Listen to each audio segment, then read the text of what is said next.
You guys know that I have talked about the 12 types of intimacy for like years.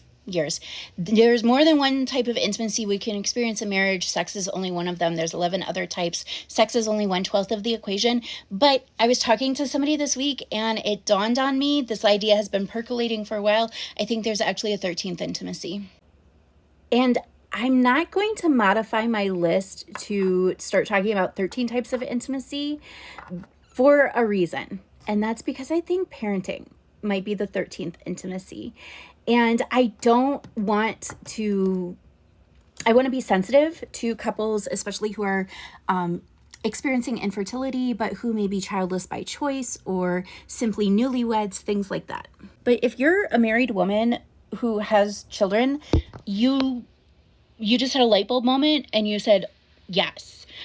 Because if you have had babies and you have looked at your husband holding your baby, you said, it doesn't matter how far postpartum you were, your ovaries jumped up and said, do it again.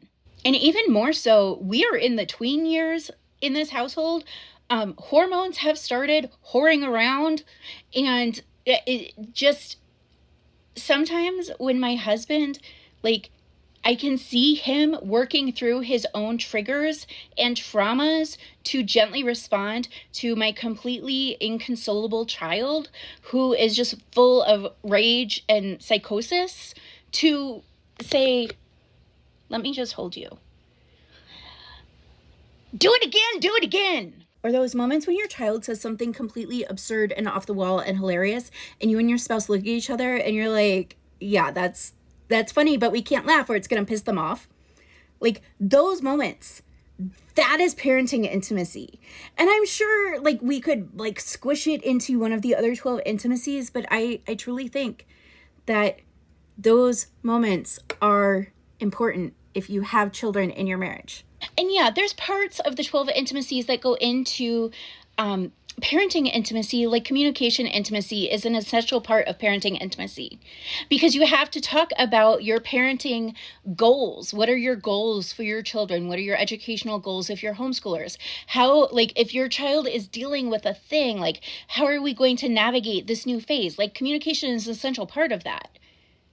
But those moments where, especially as a woman, your heart, your ovaries jump up and say, yes, do it more.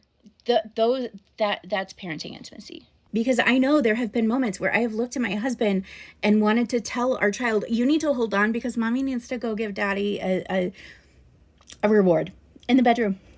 I don't do that, but you know what I mean. Go have good sex.